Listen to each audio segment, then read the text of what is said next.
So, complex GI. We're going to look at the pancreas and the liver.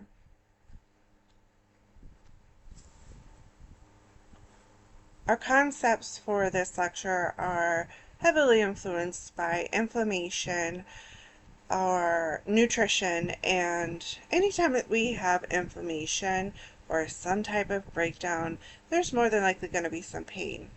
So the content focuses on acute pancreatitis, chronic pancreatitis, liver cirrhosis, and hepatic encephalopathy. Again, your chapters, make sure that you're reading your chapters, going over specific pages that are posted here, and really looking at those boxes, those action boxes, to really understand what as a nurse you need to be on the lookout for.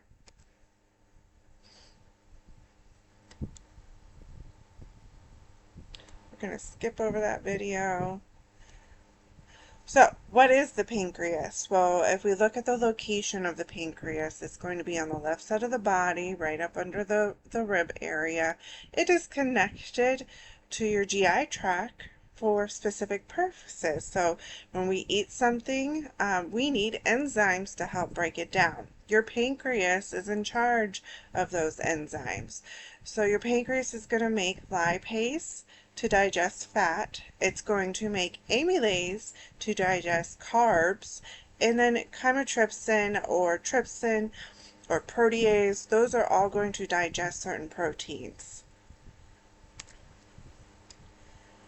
When your patient has acute pancreatitis, so we see here, we have our pancreas, it shares the same ducts as your gallbladder and your liver. And it is up there with your duodenum and stomach area. So, acute pancreatitis. This is an abrupt disruption of the pancreas, an inability for that pancreas to perform its duties. And what is its duty? To break down your food, to make those enzymes to break down your food. Now, it is serious. It is life-threatening. Think about enzymes in general. If we put enzymes on our floor, it is there to break down all the dirt and debris, whatever's on that floor, so that we can clean it up. It's like eating it up so that ultimately it's cleaning it up. Same process. Our pancreas is going to make lipase, amylase, protease. Those are all going to break down the specific foods that we eat. Now, if we have some complications going on with our pancreas, we are going to super secrete those enzymes. So we're going to have massive inflammation and massive breakdown of tissues because those enzymes are being released. The cause is premature activation of excessive enzymes, which ultimately are going to destroy tissues and cells. Acute pancreatitis can be mild to severe, and the most common age group is middle-aged. So our causes of acute pancreatitis. So the pancreas is going to get damaged, and then we're going to activate all of those enzymes. They're going to be secreted at massive amounts, and then we get tissue breakdown. So premature activation of pancreatic enzymes is likely from either alcohol abuse or gallstones. Maybe a gallstone is stuck in that duct and causing a obstruction altogether in breaking down food. It could be abdominal trauma, it could be a virus, it could be drugs, it could be tumors, but you're really going to see more pancreatitis with your alcohol abuse and biliary disease. So when we have acute pancreatitis, let's say, let's take Frank Gallagher off of Shameless. We all know that Frank Gallagher loves to drink his alcohol. He is going to predispose himself to drinking all that alcohol to pancreatitis. Now what's going to happen as he continues down that path, everything gets inflamed, his digestive enzymes get activated, and then the the body, those enzymes are going to start digesting or breaking down other tissues. So we call that autodigestion. That's going to lead to further inflammation. It could perforate organs, leading to hemorrhages. And you'll see things like the Collin sign, so that discoloration in the umbilical area, and then your Turner sign, which is the discoloration on the sides. How do we diagnose this? Your patient's going to be complaining of epigastric pain radiating to the back. We're going to look at their enzyme levels. Amylase and lipase are going to be 3 times their upper limit. With acute pancreatitis, with Frank Gallagher going to that bar multiple times a day, he is elevating those enzymes because of the inflammation. The liver gets inflamed and all of that fun stuff. And then all of a sudden, we have a massive amount of lipase, which breaks down fat, and amylase that breaks down carbs. Well, he's not eating. So these enzymes are going to start to break down other tissues. We call that autodigestion. So our signs and symptoms. The pain is going to be a boring pain. It is going to be nonstop, just there, constant. It's going to lead to things like ascites, of course, the abdominal tenderness. So we're going to be monitoring for peritonitis. Remember, we're breaking down tissues. We're auto-digesting in this disease. So rigid, board-like abdomen would mean that that patient has peritonitis.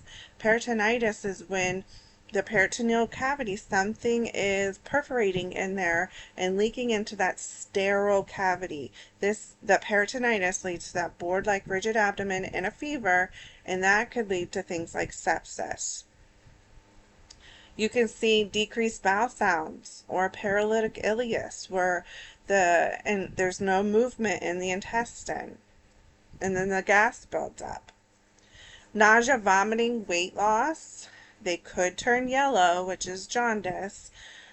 Your Collins and your Turner sign, so the discoloration in the umbilical is the Collins sign, and the discoloration on the sides is Turner sign. You're going to be monitoring for signs and symptoms of shock or hemorrhage, and that is going to be tachycardia and hypotension. Always remember, itis is inflammation, so the pancreas is inflamed. How do we know that the pancreas is inflamed? Well, it's going to be activating further output of enzymes. So we're going to look at our enzyme levels, specifically your amylase and your lipase. We can see things like steatorrhea. If we break down that word, steato is fat and in the stool. So lipase, you're going to see more fat in the stool. When you see steatorrhea, the stool kind of looks greasy, oily. It has like an orange clay color to it. Amylase, decreased energy. So why do we eat carbs? Why do we need carbs? We need carbs to have cellular energy, that glucose going to our cells. But if we're breaking it down with excess amylase out there, then we are not going to have any cellular energy. We're going to have loss of fatigue, weakness. You can see elevated protein enzymes, so your trypsin, your chymotrypsin, your protease, and we'll see things like poor wound healing. Anytime that we have a really bad wound, always remember we need to be upping that protein for better healing. So if we have an acute pancreatitis, we could see things like poor wound healing because we're releasing those enzymes that are breaking down the proteins. Elevated glucose, a decrease in insulin release from the pancreatic cell injury. So where does your insulin come from? It comes from the pancreas. So you could see, if the pancreas is quote unquote broken, you could see insulin not being released as it should, and ultimately that's going to elevate the glucose in the bloodstream. Elevated bilirubin, especially if this is due to not alcohol, more of a gallbladder issue. If there is a gallbladder stone that is blocking the duct, that's an obstruction, ultimately your patient could turn yellow. Elevated AST, ALT, those are your liver enzymes. Again, that could be related to having a biliary obstruction. And then elevated white blood cells and elevated CRP. Why? Because it's inflammation. It could be leading to infection. CRP specifically monitors inflammation. Decreased calcium and magnesium. And do not forget about that boring pain. It's radiating, it's constant. So some imaging that we can do, we could look for a gallbladder stone that is blocking obstruction.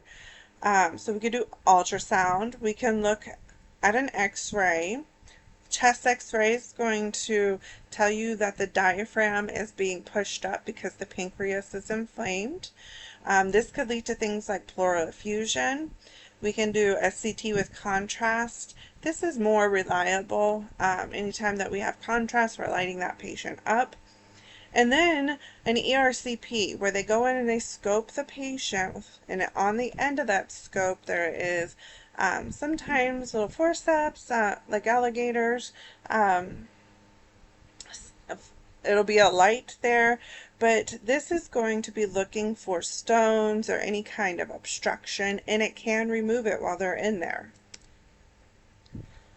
So our treatment, pain management is the big one. And we also want to stop those enzymes from being released. So pain management, this is going to be treated with narcotics. We can also do some bicarb when we're breaking down things at excessive rates, and now we have more glucose in our system. Our cells are going to start to apoptose. They're going to die off. So that means that we're going to have leakage of like lactic acid, any type of those acids are all going to be released into the bloodstream, and that's going to lead to metabolic acidosis. So we could give bicarb to help treat it. Ultimately, the pain is going to be treated with narcotics. IV hydration and electrolyte replacement. So nausea, vomiting, maybe some ascites. Also consider if this is due to alcoholism. Your patient's likely not eating a nutritious meal. They're replacing meals with alcohol. If they have ascites, they may need a paracentesis. The goal is, though, we need to keep our patient MPO status. Why do we have to have them MPO? Because when we eat, enzymes get released. Now, we already have an enzyme releasing problem where there's too much. So we do not want to release further or even more enzymes to cause autodigestion. Histamine receptor agonists. So reducing gastric juices. We want to kind of make an alkaline setting and reduce those juices. That's going to help inhibit self-digestion. You can also see enteral feedings being done, pancreatic enzyme replacement therapies as we eat, as it progresses, and treatment is more of a chronic situation. And then your ERCP, especially if there's a stone causing obstruction, causing the inflammation, and then the pancreas gets inflamed and starts releasing all those enzymes. ERCP is probably one of the best choice. So we would want a CT with contrast, and then we can go in with a ERCP. Patient's going to be NPO on narcotic pain medications, and probably some IV fluids there to help with hydration and electrolytes. Now your complications, remember you're releasing all of those enzymes. So autodigestion, the enzymes tearing up your tissues on the inside, that could perforate some organs. You could see things like shock, so hypovolemia, acute kidney failure, more of like a pre-renal issue, hemorrhage, paralytic ileus, that could be due to the hypovolemia causing peristalsis to slow the GI tract down and absorb more fluid from the bowels. Pleural effusion, as the diaphragm gets pushed up with the inflammation, it's going to start irritating the parenchymal layers of the tissue, so the lung will get inflamed and that can cause an effusion over time. Respiratory distress, same with the effusion, the irritation of those linings of the lung, leading to inflammation, to fluid buildup, and then respiratory distress, and leading to things like pneumonia as well. Multi-system organ failure, DIC, so disseminated intravascular coagulation. We'll talk a little bit about that when we get to the liver, but this patient is going to be a high risk for bleeding if that is one of their complications. And then diabetes mellitus, because the pancreas is what makes insulin, and if it's no longer making the insulin because it's severely inflamed and breaking down, you're no longer going to be able to absorb the sugar into the cell to make cellular energy. So our nursing care, make your patient NPO. We do not want to further activate any more enzymes. IV fluid, so isotonic IV fluid. Isotonic is like your 0.9% normal saline. It's iso-perfect. There's nothing wrong with the cell necessarily. It just needs to be replaced. Now, why would we do that? If your patient is hemorrhaging out, there's nothing wrong with their cells. They just need to have more fluid in there. And G-tube placement to decompress the stomach area. Administer pain medications. Remember that they have to be narcotic pain medications. Administer histamine receptor antagonists. Your H2 blockers. I'm sorry, on the previous slide I said agonist. That was my typo. But these are your H2 blockers to stop the secretion of the acid, the gastric juices, kind of make the environment alkaline, and it prevents further breakdown of or activation of enzymes and further breakdown of tissues. So assist with a position of choice. Most of the time your patient's going to be wanting to lay in a fetal position. And consult respiratory and nutrition or your dietitian. Their diet is going to be high carb. Remember, amylase gets released, but as that patient gets better, inflammation starts to decrease. Their cells are lacking the glucose that they need, so they need a better carbohydrate intake. Now, this is after all of the diagnostic treatment and they're starting to get better. So high carb, high protein, low fat.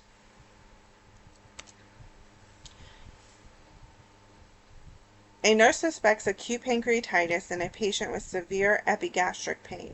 Which lab value is most specific for confirming this diagnosis? Is it your liver enzyme, AST, is it elevated, or elevated serum lipase, so the enzyme that breaks down fat? Is it decreased calcium, or is it elevated bilirubin? So we have severe epigastric pain. We think it would be acute pancreatitis. Which one of these labs is most specific for the diagnosis?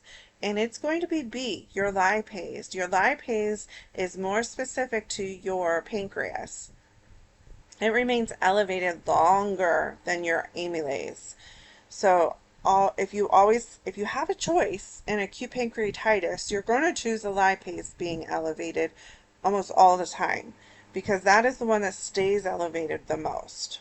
Now, your liver enzymes, of course, they can be elevated, but that's not going to narrow it down to a pancreatic issue. Your calcium is going to be elevated, not decreased. And it could be bilirubin, but bilirubin is not specific to the pancreas. Which nursing intervention is the priority for a patient admitted with acute pancreatitis? Do we want to give them oral fluids? Do we want to give them pancreatic enzymes? Do we want to keep them NPO? Or do we want to provide a high protein diet? So we're looking for a priority nursing intervention for acute pancreatitis. Your priority in acute pancreatitis, especially for that new patient, is to maintain them NPO status. NPO status is going to reduce pancreatic stimulation and prevent further autodigestion. All right, moving into chronic.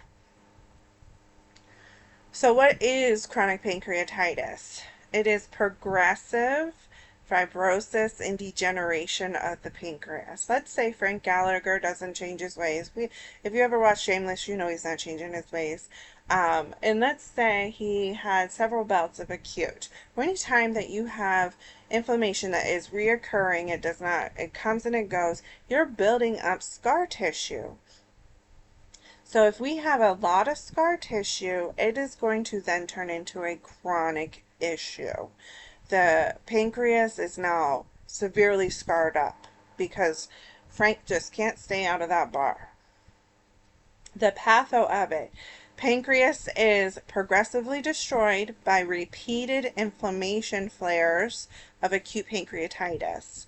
Repeated process results in scarring and calcification of the pancreatic tissue. This damage is irreversible. Most frequent cause is alcoholism. This is why I talk about Frank Gallagher. I feel like a lot of people have watched Shameless, and we all know that Frank Gallagher loves his alcohol. So he is a prime candidate for pancreatitis and going acute to then chronic. So frequent cause of alcohol is alcoholism, but it could also be caused by other issues. Do not put the chronic pancreatitis into a box. Just think that most of the time it's going to be alcoholism, but there could be some caveats there. It could be pancreatitis from malnutrition. It could be a gallbladder issue. It could be a hereditary liver issue. Ultimately, when it becomes chronic, your pancreas is now breaking down even further. It's become calcified or buildup of scar tissue. Just like with anything else in your body, you cut your finger over and over. Let's talk about chefs. They cut their fingers over and over and over. Well, also, eventually they're going to get scar tissue buildup because their tissues have been inflamed and damaged multiple times. So our body kind of compensates and builds scar tissue there, so there's less risk for infection and not only that, but you damage that tissue, and that's the way our body heals. So we look at fibrosis, calcification, ultimately leading to atrophy, where it gets small and hard. Difficulties producing hormones. So your patient with chronic pancreatitis could become diabetic.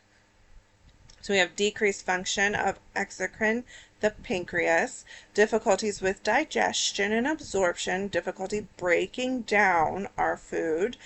You'll see a lot more abdominal pain. You'll probably see steatorrhea, which is that orange, greasy, foul-smelling stool that's just fatty stool, and unintentional weight loss because you can't break anything down. It goes straight through you. So our signs and symptoms with treatment. Pain and abdominal tenderness. Remember that pain with acute is that boring, like constant pain that radiates up to the back. With your chronic, it's kind of like you get immune to it, but it's still there. It's going to be a gnawing pain. We still want to treat them with pain management. Nausea, vomiting, so we're giving them their electrolyte replacements, their IV hydration. We could start them on enteral feeding because of weight loss. Now that self-digestion, how do we stop overactive digestion of tissues? Well, we want to decrease that acidic environment, make it more alkaline, so we could give that patient an H2 blocker. The amylase and the lipase remain elevated. I always remember that lipase stays more elevated than the amylase. If it's caused by a gallbladder stone, your patient should just go get the gallbladder removed, get an ERCP. Malabsorption. So high protein, moderate carbs, low fat. With your acute, you want that high carb, moderate protein, low fat. Both are going to be low fat because lipase stays elevated longer. Steatorrhea, we can do to stop the breakdown of fat. We are going to give them pancreatic enzyme replacement therapy. So like your Creon, your patient will have Creon with their meals 3 times a day. If they are hyperglycemic because they're no longer making insulin, uh, we're going to give them insulin. If it's caused by alcohol, our goal is total abstinence from alcohol. If they start to have respiratory issues, we're going to be monitoring for pneumonia, but we're going to sit them in a semi-Fowler position, because anytime somebody's short of breath, we want to sit them up. Poor digestion, you want to follow that diet, take your pancreatic enzyme replacement therapy. Now there are certain ways to take those therapies. So you want to take it with water. Do not take it with any antacid or protein, and make sure you're doing oral hygiene after. If your patient is taking Creon with their or before their meals, they need to make sure that they're doing oral care after they take that medicine. It's enzymes. So if the enzymes are going to break down all of your meal, they're also going to be breaking down your mouth. So you need to make sure you're cleaning the mouth out. And then your diet, absolutely no alcohol, no caffeine, no fat, no spicy food.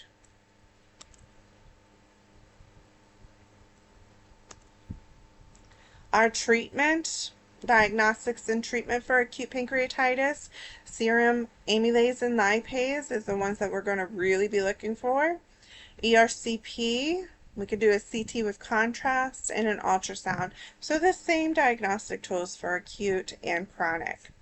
Our treatment is still going to be pain management. They have the gnawing pain, total abstinence from alcohol, pancreatic enzyme replacement, making sure that they're taking it with water and that they are doing oral care after. Their diet is high protein, moderate carb, low fat. They're taking an H2 blocker such as Pepcid, or they could be on omeprazole. A big one that you might see is Carafate as well. So administer your pancreatic enzymes. Teach the patient never to chew or crush these tablets or capsules. Collaborate with a dietitian so that they understand that no fat, better protein, better carbs, and teach about that this is going to be a lifelong situation. So a patient with chronic pancreatitis reports greasy, foul-smelling stool. This finding is most consistent with A, biliary obstruction, B, fat malabsorption, C, intestinal bleeding, D, increased gastric acid. So we have a pancreatic issue. We know we're breaking down fats very quickly. Their stool is now greasy and foul smelling, and there's probably has like a clay color to it. This means that it is fat malabsorption. They are having steatorrhea, the fatty stools. Which medication would the nurse expect to administer to improve digestion in chronic pancreatitis? A, lactulose. B, pancreatic enzymes. C, beta blockers. D, diuretics. So we want to improve digestion with chronic pancreatitis. So our pancreas is hard, it's atrophied, we're probably not producing as much enzymes as we once were. So we want to give them some enzymes, that PERT therapy, pancreatic enzyme replacement therapy. So the answer is B. Moving into liver disease. We're going to skip the video. So the liver is a pretty big endocrine gland. It's one of the largest, and it is vital to have. You cannot live without your liver. It performs more than 400 functions and affects every body system in your entire body. So let's take some ideas of what the liver can do. It is going to synthesize bile salt, synthesize clotting factors, vitamin storage, so your ADEC, your fat-soluble vitamins, Detox from drugs or toxic substances, cleanse the blood, convert glucose to glycogen and store it, forms urea to remove ammonia from the blood, makes protein, such as your albumin, and metabolizes bilirubin. So some key things that we need to focus on. Bile salts help break down your food. Clotting factors, remember the clotting pathway, the coagulation pathway happens because of the liver. It also helps with vitamin K, which helps with clotting. It stores vitamin K, and if we do not have a working healthy liver, your patient's going to be a high risk for bleeding. Detox from drugs, so anytime that we take any type of medication, it gets metabolized in the liver and excreted most of the time out by our kidney or our stool. Cleanses the blood, so it detoxifies. It gives us storage for, or it converts our sugars into a store of sugar that we can use maybe when we are out running a marathon, so that we still can have some cellular energy. Helps detox with removing ammonia, makes albumin. Remember, albumin is really important for our fluid status. So if that protein is no longer there, your patient's going to be third spacing. So what albumin does is it pushes fluid back into the vessel so that it can be excreted out. And then bilirubin. What is bilirubin? It is the byproduct of hemoglobin and breaks down the red blood cell to keep the hemoglobin, the iron, so it helps store some iron. But if we have massive amounts, our liver is not working, and we have massive amounts of bilirubin, we are going to turn yellow. So, cirrhosis. This is diffuse destruction of the liver with scar tissue nodules. Destruction can occur with hepatitis. Remember, you have hepatitis A, B, C, D, and E. You typically are going to see hepatitis with your hep C. It could be hep B because hep B can be acute or chronic. Your alcohol intake, so alcoholism, and then biliary obstruction if you get a stone and it obstructs the ducts. Patho of cirrhosis is characterized by widespread fibrotic or scar tissue, bands of connective tissue that changes the liver's normal makeup. Inflammation caused by either toxins or disease results in extensive degeneration and destruction of hepatocytes or your liver cells. Causes increased resistance in the portal blood flow. So I'll kind of go in depth on this. All right, so we have our healthy liver. Let's say we're 21 years old. We're allowed to drink now. So, and let's say we're in college and we're hanging out with the wrong group of friends. So our liver's going to start here. But the more that we go to the bar every day, we are literally killing our liver cells. So what happens when that toxic alcohol is going to make our liver cell apoptose. When it explodes, you're going to get debris. Our body is eventually not going to be able to handle cleaning up that debris. So our liver gets these scar tissue, these little bodies all over called Mallory bodies, and the liver becomes scarred up. As it becomes more scarred up and you continue to drink, the liver is going to get inflamed. We do not ever want our liver to be inflamed because it will not be able to do its job of like 400 tasks that it has to do. So now we have inflammation and scar tissue buildup.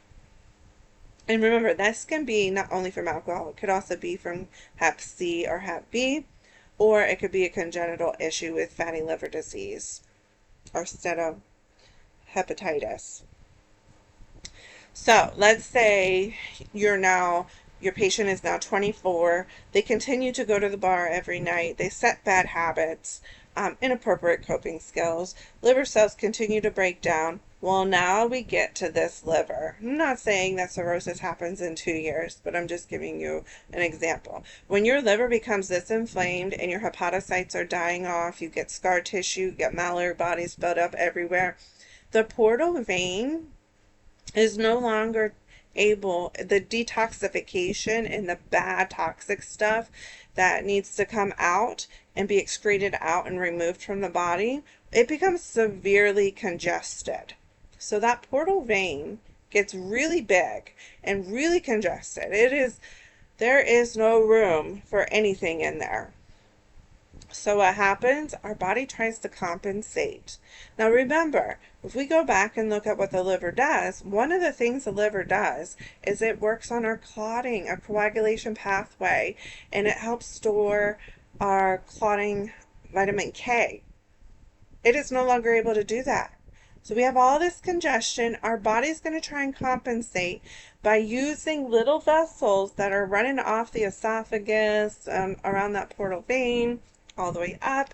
And those little veins can't handle that pressure. They're going to rupture, and now you have no clotting factors. So your patient is going to be a high risk for bleeding out. I know that was a lot for one slide, but it'll make sense in a few slides from now. So our symptoms.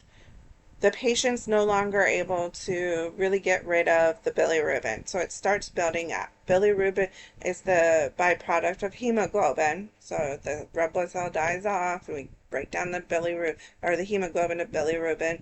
Well, the problem is now that the liver can't get rid of it. It's being backed up, so your patient becomes jaundice. They look yellow. So it occurs when diseased liver does not remove enough bilirubin from the blood. You're going to see the patient turn yellow. They can have icterus or yellowing of the eyes and dark urine. Fetal hepatitis. This is where you smell their breath and it has a sweet, musty scent to it.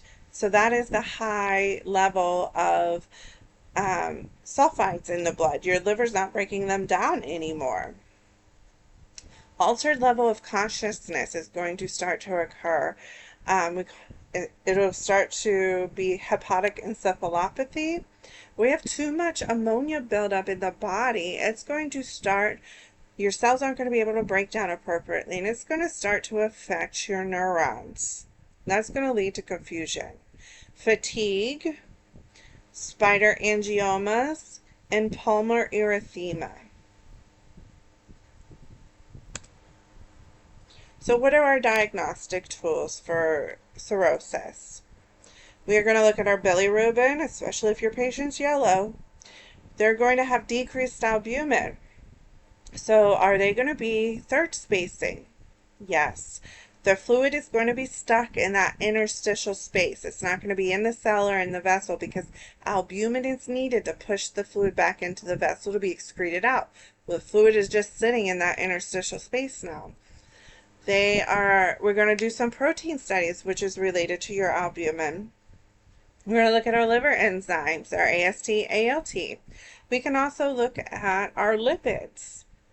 Pigment studies, direct and indirect bilirubin, ammonia levels, fat levels. Remember, your liver plays a big role in lipids and breaking them down. Hemoglobin hematocrit. Our fluid status. So if our hemoglobin is being held there captive because can't break it down appropriately, but also we have to look at, since the albumin is decreased, the fluid status. So when we're on fluid overload, a hematocrit is going to be low. When we're severely dehydrated, our hematocrit is going to be high. Remember, fluid to red blood cell ratio in the vessel. So this would be important to monitor. And then our bleeding, our PTT, PTINR. This is going to be elevated because our clotting factors are not being made. The coagulation pathway is no longer working appropriately. And we'll have decreased platelets. Your liver makes thrombopoietin, which is the hormone that goes to the bone marrow to make platelets. Well, if your liver's not working appropriately, that thrombopoietin is not being made, and then you're not making those platelets. That's the other risks for bleeding. Our nursing care. Get a good history on your patient. Inquire about history of alcohol, your family history. Inquire about any episodes where they thought that they turned a little bit yellow. Did they have hepatitis at one point? Do they have gallbladder issues? And then we're going to be measuring their abdominal girth. Because of the albumin being decreased, they're going to get ascites. So our complications: portal hypertension, which we touched on, ascites due to the albumin, esophageal varices because of portal hypertension, splenomegalia, thrombocytopenia, and disseminated intravascular coagulation. So portal hypertension. This is a better picture. So our liver is all scarred up and it's inflamed. It's trying to do its best, but detoxification is not occurring. So the vein where we're putting stuff out to get rid of it is getting clogged up. From there, so we get this portal vein, and it's got little vessels that wrap around it. You can see them right here. These little vessels try to pick up the slack, but unfortunately, those little side vessels are too small to take up all the slack there, so they sometimes can end up rupturing. And that's where you get your varices. So, due to pressure building up in the portal vein, pressure builds up in the liver and there and before the liver. So, in any part of this vein. Beta blockers can be used, because what do beta blockers do? They slow things down. They slow down the smooth muscle, but they also vasodilate. So your propranolol can relieve some of that pressure there. We need to be making sure we're monitoring for bleeding. Bright red blood, coffee ground emesis, dark Tory stool, but this patient will probably more than likely cough up bright red blood. So this is esophageal varices. You can also see edema in other organs such as the spleen. So complications, ascites. We can see here that if we're not making albumin because the liver is no longer working, we do not have the capability to push fluid back into the vessel. So the fluid builds up in that peritoneal cavity. It builds up everywhere, but that peritoneal cavity is going to fill up with fluid. So due to pressure building up in the portal vein, pressure builds up in the abdominal cavity first. Nursing consideration: fluid's going to start to leak from organs to spaces around the organs. This is going to cause discomfort, difficulty breathing, and anorexia. Just think about having all this fluid and it's pushing on all of this. You're not going to be real hungry. There's not enough room there to be hungry. Removed via meds in our paracentesis. So we can get a catheter placed in our patients to drain them. That's your paracentesis. Before paracentesis, it is important to make sure you have your patient void, then you're going to get their weight, and then their vital signs. And then you're going to do this when you drain it, and then you do it all again. You're going to get their weight and their vital signs. You're also monitoring what's coming out of them, what it looks like. Does it have a foul odor? Is it cloudy? Because that could indicate that there is peritonitis. You're also monitoring serum electrolytes and getting your abdominal girth daily. So before paracentesis, before you drain them, have the patient void, obtain a weight, and get your vital signs. Now your varices. So these are the little vessels. When you get that portal hypertension patient, they get these little vessels that try to pick up the slack. They can't handle the slack. Not only that, but your liver's no longer making vitamin K or helping make platelets, so they're high bleeding risk. So due to pressure building up in the portal vein, pressure builds up in the liver and prior to the liver. From there, these little vessels are going to try and pick up the slack. They can't handle it. It's going to be too much pressure, and they can rupture. So most often in people with serious liver disease, vessels in the esophagus start to leak blood or even rupture. This is a life-threatening condition. You're going to be monitoring for bright red blood, either by coughing or vomiting, and then tarry stools. How do we treat this? We're going to give them a vasoconstrictor, octreotide. In the ER, you might see them getting a Blakemore tube put, as they get up to the ICU, they're going to be on octreotide via IV. They also could go on an H2 blocker, a PPI. They can also get bands, so bands around these little vessels to prevent rupturing. Monitor your hemoglobin hematocrit, your H&H. And then hemorrhage. If they are actively hemorrhaging and you're doing all this stuff, they will also likely need some fresh frozen plasma. So this is your Blakemore tube. It has 3 ports. One's a suction port, one is to inflate the balloon, and one is the esophageal port. So it goes in through the nose, goes down, and this balloon is going to compress the area so there's no more bleeding. See, the balloon goes all the way up.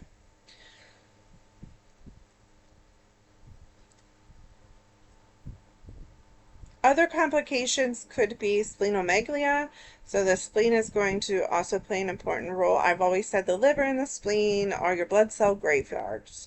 So the spleen works on your immune system, but also your red blood cells. It is the graveyard for your red blood cells. It helps remove old red blood cells and trapping pathogens. Damaged liver tissue is ultimately going to block the flow to the spleen. This is going to lead to a buildup that in the spleen gets bigger, and then blood is going to start pooling. Our nursing considerations: monitor your red blood cells, looking for anemia, because they're not going to be effective at what they do. Spleen is going to be hyperactive. It's going to start destroying red blood cells that should not be destroyed. And spleen's also going to be breaking down platelets and white blood cells that should not be destroyed. It becomes big and it feels like it's in charge.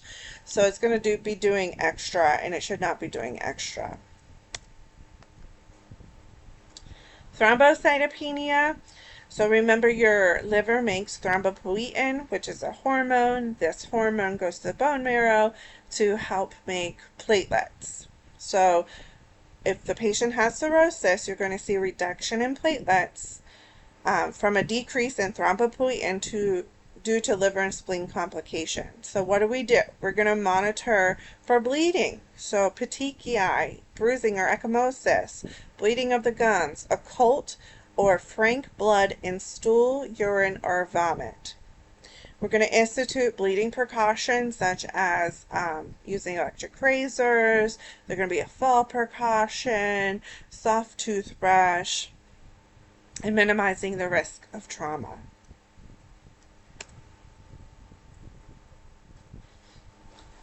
Now, DIC, or disseminated intravascular coagulation. This is a complication from cirrhosis. It is a problem with clotting. So what happens is you are going to have excessive clotting, and then all of a sudden you use up all your clotting factors and your liver's no longer making it, so then you're a bleeding issue. So let me say this again. Your liver is no longer really producing or maintaining the coagulation pathway. So you're going to get abnormal clotting. So you get these little clots, these little microclots all over. From there, the body uses up all the clotting factors, and now you're a huge bleeding risk. So not only are you bleeding out, but you have these little microclots all over your body. So widespread clotting depletes the clotting factors, so client has circulating clots and a high risk for bleeding. I have seen people with DIC literally bleed out of their eyeballs, their ears, their ports, their peripherals. It is a serious issue. It is life-threatening. Another complication is hepatorenal syndrome. So this is where there's rapid deterioration of not only the liver, but it starts to affect the kidney. Consists of widening blood vessels in the abdominal organs, such as your liver, your spleen, your intestines, your pancreas. So all the blood vessels in your abdomen become really vasodilated. This is going to increase the blood flow to the gut. So what's your kidney do? The blood is pooling there. It's going to cause hypotension. And this is going to cause the kidney to say, oh, no, no, no. We've got to vasoconstrict. So now you get intense renal vasoconstriction. This is going to lead to drastically reduced kidney blood flow and function. So your hepatorenal syndrome, you are massively vasodilated, particularly in your abdomen. All your organs are really in your abdomen, or most of them. So then the kidneys say, why is our blood pressure so low? I'm going to activate this RAS system and we're going to vasoconstrict. But it over vasoconstricts, and now you've got no blood flow. It is deadly, usually fatal, unless the patient gets a liver transplant. It can be treated with dialysis, and the patient's going to have decreased urine output because of the vasoconstriction. Now, bacterial peritonitis, anytime that you put, let's say your patient gets the catheter placed for paracentesis, let's say their liver is so inflamed that it becomes a pancreatic issue, so organs perforate. It could be a variety of things. If you have dialysis and you have fluid just building up in that peritoneal cavity before dialysis, or when you have the dialysate sitting there, lots of things can lead to peritonitis. This is why we have to make sure our patient is stooling appropriately, that their liver is not inflamed. It is a spontaneous bacterial peritonitis related to cirrhosis. Remember, we're not getting rid of all those toxins. We have ammonia buildup. We have a lot of gut bacteria in there. And that peritoneal cavity needs to be sterile. If it is not sterile, your patient can be septic. Think about the ascites fluid that's in there. That's full of yucky detox fluid. So you never want that to sit there. It could perforate and build up in the abdominal cavity. Monitor for fever, abdominal pain, rigid abdomen. And our treatment of choice for this is going to be Rocephin. They need to be inpatient. All right, when planning care for a patient with cirrhosis, the nurse will give highest priority to which nursing diagnosis? Is it A, impaired skin integrity related to edema, ascites, and pruritus? B, imbalanced nutrition, less than body requirements related to anorexia? C, excess fluid volume related to portal hypertension and hyperaldosteronism? D, ineffective breathing pattern related to pressure on diaphragm and reduced lung volume. All right, so we have a patient with cirrhosis, and we're looking for the highest priority nursing diagnosis. Well, we know our highest priority is always airway, breathing, circulation. So we're going to take off the skin. Skin's important, but not the highest priority. Imbalanced nutrition. It's important, but not too important. Excess fluid volume, well, that's circulation. And then our last one is ineffective breathing. So it's definitely going to be D, airway, breathing, and then excess fluid is circulation. So the answer is D. Airway and breathing are always highest priority.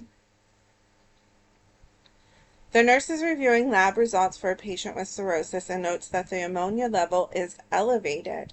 Which diet does the nurse anticipate to be prescribed for this patient? So we have a patient with cirrhosis, ammonia is elevated. What diet do they need to be on? Well, with cirrhosis, we didn't really touch on this, but remember, ammonia, if you have a high protein diet, it's going to probably be, the liver is needed to break that down. If the liver's not working, that's not a thing. Moderate fat, no, your liver also works on breaking down lipids, so we don't want to encourage more fat. High carb, well, maybe, because they do lose some of their sugar stores, but they also are very tired. But our goal here is low protein. They need to have a low protein diet. So with cirrhosis, low protein diet, protein is provided by the diet and transported to the liver via the portal vein. The liver breaks down protein, which results in ammonia.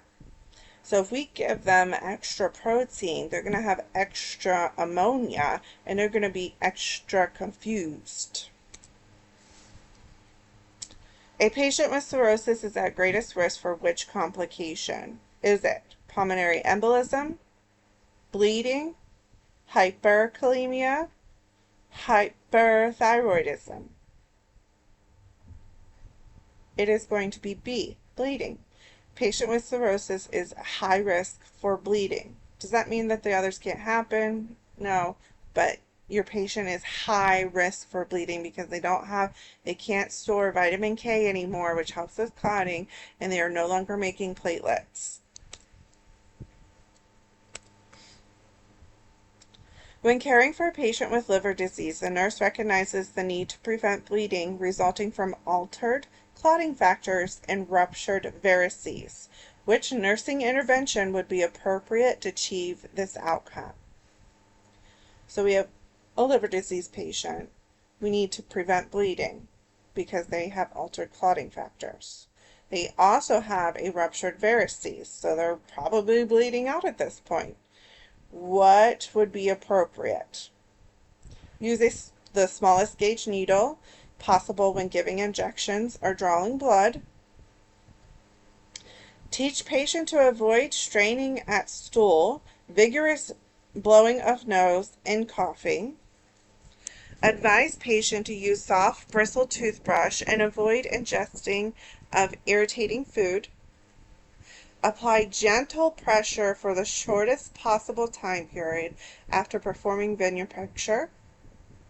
Instruct patient to avoid aspirin and NSAIDs to prevent hemorrhage when varices are present. So this is a select all that apply. We would want to use the smallest gauge needle. Bigger gauge equals bigger bleeding. We would not want that patient to be straining while they're stooling. That equals bleeding. Soft toothbrush. Yeah, absolutely. Now, we also want to instruct to avoid aspirin and NSAIDs. Yes. The wrong answer. Apply gentle pressure for the shortest period. If they are bleeding risk, we're providing firm pressure for a longer period of time to prevent bleeding. It's in the wrong area. So it's A, B, C, and E. For which manifestation should the nurse assess a client with hepatorenal syndrome? Is it fever, esophageal varices, sodium retention, or asterixis? It is going to be your sodium restriction or retention. Remember, your sodium directly correlates with your renal system. So we want to monitor. They're not going to be peeing, so we want to monitor their sodium content because that's going to put them, it could give them a seizure, it could put them in a coma. These are also important. Now your asterixis, that is where your cirrhosis patient puts their hands straight out in front of them and the hands start to flap. it does not just mean that they're flapping all around all the time. They have to put their hands out in front of them, and when you put that patient's hands out, their hands start flapping. Now let's look at our hepatic encephalopathy. The definition of it: a loss of brain function due to the failure to remove toxins from the blood. So we have a buildup of ammonia. We're not getting rid of it. That's going to deteriorate the mental status and can lead to dementia over time. So it can be reversible, just depending on how severe.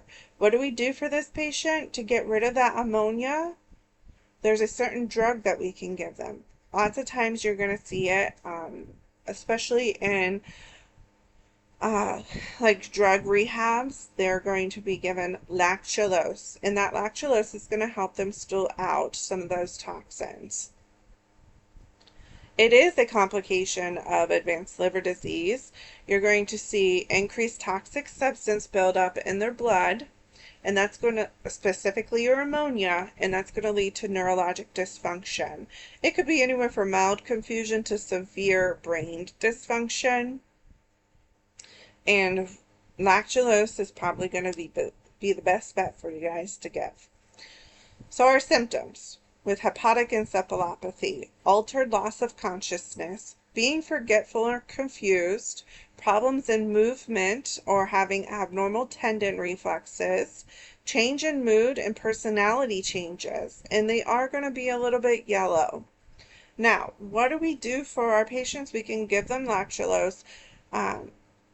That's going to help them stool it out, but they're going to be really irritable if their ammonia continues to build up. Confused and irritable are the big things that you're going to see. So administer lactulose. We can give them an enema, promote diet that is high in carbohydrates and fluids so that they're absorbing it and pooping it out.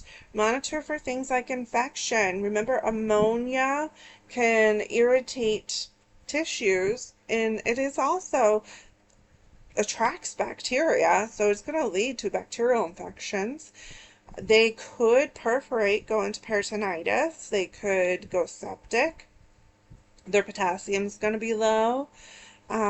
Things that we want to avoid: if they're already having altered mental status issues, make sure that you're not giving them a CNS depressant that's going to worsen it. So no opioids, no benzos. Our lab findings for hepatic encephalopathy. So liver enzymes, AST, ALT, and our lipids. We also want to look at our bilirubin, albumin. Ammonia levels are very important. Our bleeding labs, so PT-INR. Platelets. We also want to look at what's going on in the liver. We actually probably should visualize the liver so we can get an x-ray, KUB, we can look at an ultrasound, we can biopsy the liver, we can do an upper gastric diagnostic tool, so an EGD or an ERCP. Ultimately, we're looking at our liver study. Big ones would be your albumin, your AST, ALT, and ammonia. And don't forget your PT-INR and platelet. So our treatment: ammonia tracks bacteria. It breaks down nerves. We want to get rid of that ammonia, so we give them lactulose. But since it's already attracted some of that bacteria, we probably want to start them on some kind of antibiotics. So your neomycin or your metronidazole. To inhibit ammonia production in the intestine and accelerate defecation, the cathartic that we use is lactulose. This is going to pull the ammonia into the stool and have them stool it out. They do need to increase their fluid with this. So take medications as prescribed, drink lots of fluid.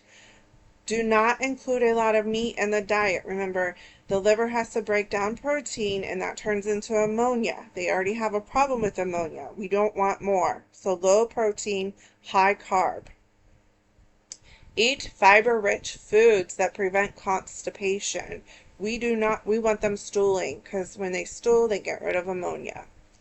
And of course, alcohol might be the problem that led to this, so we do not want them drinking.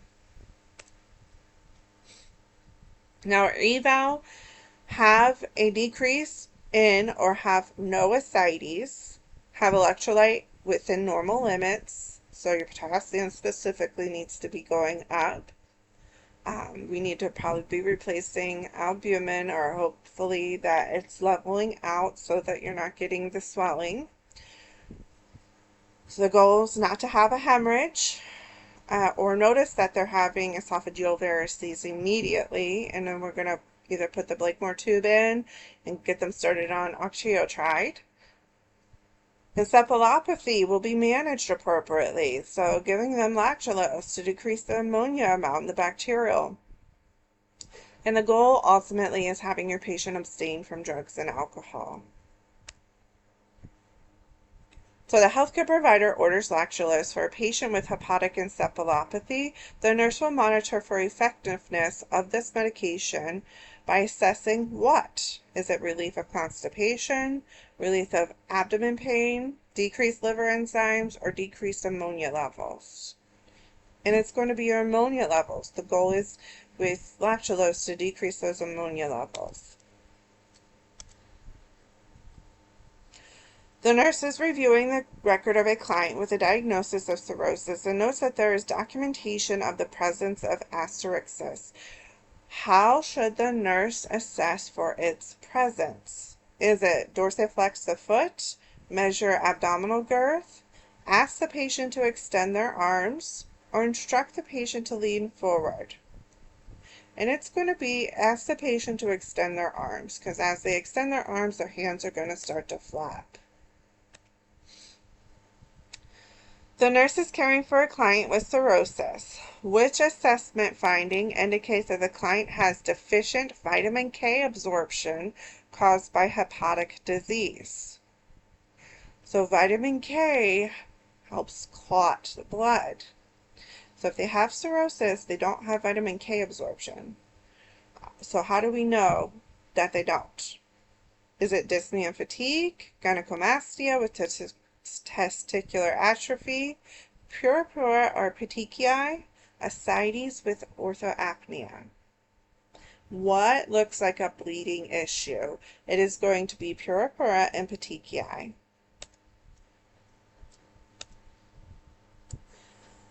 Now, big things to remember overall with your nursing. Get your good history on your patient. Assess them.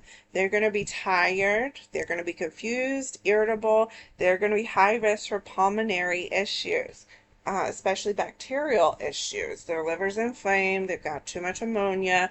So monitor their breathing status, shortness of breath, and tachypnea. Psychosocial.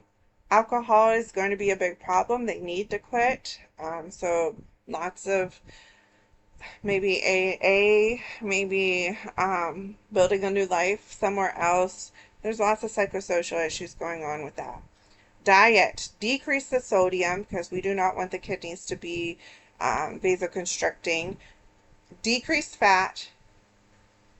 We want to decrease protein and increase those calories. That's an error right there. So we do not want to have them have protein. Why? Because they will make more ammonia, and the whole thing with liver disease is the ammonia, and we don't want more of it. Their labs, their liver enzymes, we're going to look at their bili, their ammonia levels, and their bleeding, PCINR. And the CBC, CMP, CBC is going to tell us their H&H, but also if there's an infection. Your imaging, you always want to start with the least invasive, so maybe an x-ray, and then we're going to move into like an ERCP or EGD. Be on the lookout for fluid overload. With ascites, be on the lookout for hemorrhaging or esophageal varices. Be on the lookout for confusion and itchiness. And that is all for GI.